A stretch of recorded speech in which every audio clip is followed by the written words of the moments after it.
Iran திட்டவட்டமாக Hormuz ஜலசந்தியை மீண்டும் மூடுவதாக அறிவித்திருப்பது மட்டுமல்லாமல் ஹொர்முஸ் ஜலசந்தியை கைப்பற்றி இருக்கிறது என்பதையே நம்ம தெளிவாக சொல்லிக்கொள்ள முடியும். ஏன்னா ஈரானை மீறி அந்த ஹொர்முஸ் வழியாக யாருமே எதுவும் செய்ய முடியாத நிலைக்கு இந்த யுத்தம் ஈரானியர்களை ஒரு வலுவானவர்களாக மாற்றி இருக்கிறது.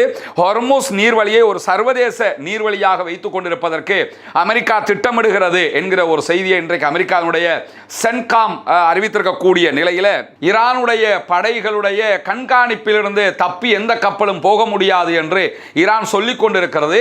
நிலைமை அப்படி அல்ல, நீங்க தாராளமா போக முடியும், நாங்க அதுக்கு சப்போர்ட்டிவா இருப்போம் அப்படின்னு சொல்லி இன்றைக்கு அமெரிக்காவுடைய சென்காம் மீண்டும் மீண்டும் சொல்லிக் கொண்டிருக்கிறார்கள். ஆனால் ஈரான் சொல்லக்கூடியது ஒரே ஒரு செய்தியாகத்தான் இருக்கிறது. அது என்ன செய்தி என்று சொல்லி சொன்னால், சர்வதேச நீர் வழியாக ஹொர்முஸை நாங்கள் சொல்லவில்லை. ஹொர்முஸ் என்பது ஈரானுக்கு சொந்தமான கடல் பகுதியாக இருக்கிறது. எங்க கிட்ட கேட்காம யாரு போனீங்கன்னாலும் கண்டிப்பாக அடி வாங்குவீங்க அப்படிங்கிற தகவல்களை ஈரான் இன்றைக்கு மேலதிகமாக சொல்லி இருக்கிற நிலையில தான் அமெரிக்க அதிபர் டொனால்ட் ட்ரம்ப் இன்றைக்கு அமெரிக்காவினுடைய ஒரு ஊடகத்திற்கு பேட்டி கொடுத்திருக்கிறார். பேட்டி கொடுத்திருக்கிறாருங்கிறத விட ஒளரி தொலைச்சிருக்கிறாரு அப்படின்னு சொல்லிக்கிறலாம்.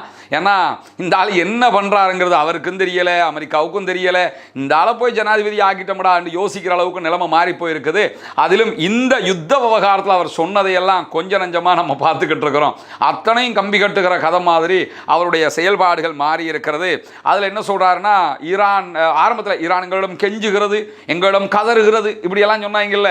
நாங்கள் கெஞ்சவும் இல்லை, கதறவும் இல்லை, ஹொர்முஸை மூடிட்டோம், போயிட்டு வாடா அப்படின்ட்டாங்க. எந்த விதமான சலனமும் இல்லாமல் ஈரான் இருக்கக்கூடிய நேரத்தில் திருப்பி இருந்தாலும் என்ன சொல்கிறாருன்னா, 2 நாளைக்கு முன்னாடி ஈரான் எங்களோட பேசின நேரத்தில் நாங்கள் சொன்ன எல்லாத்துக்குமே தலையாட்டிக்கிட்டாங்க. Okay okay ஓகேன்ட்டாங்க. சொல்லி 1 மணி நேரத்தில் ஒரு கப்பலை அட்டாக் பண்ணிட்டாங்க அப்படிங்கிறாரு. சொன்ன எல்லாத்தையுமே கிளிப்புள்ள மாதிரி கேட்டுக்கிட்டாங்களாம். ஓகே ஓகே அப்படின்னு சொல்லி கேட்டுக்கிட்டாங்க. 1 மணி நேரம் போகலை, ஒரு கப்பல் மேலே அட்டாக் பண்ணிட்டாங்க அப்படின்னு சொல்லக்கூடிய அமெரிக்க அதிபர் டொனால்ட் ட்ரம்ப் என்ன சொல்கிறாருன்னு கேட்டால், இந்த ஈரானுடைய தலைமை ரொம்ப நோய் பிடிச்ச ஒரு தலைமை, அவங்க மண்டக்கணம் கூடிடுச்சு, அவங்களுக்கு நோய் பிடிச்சி போய் கிடக்கிறாங்க அப்படின்னு சொல்லிட்டு அமெரிக்கா நேற்று இரவு அவங்களை கடுமையாக தாக்கியது. அதே நேரம் ஹொர்முஸ் ஓப்பனாக தான் வச்சிருக்கிறோம், யாரும் பயணிக்கலாம் அப்படிங்கிறார். நீ சொன்னா எல்லாம் போயிடுவாங்களா? போனா அவன் அடிப்பான், நீ போங்கிற. இப்போ யார பேச்சை கேட்பாங்க? உன் பேச்சை கேட்டுக்கிட்டு போய் அடி வாங்குவாங்களா யாராவது?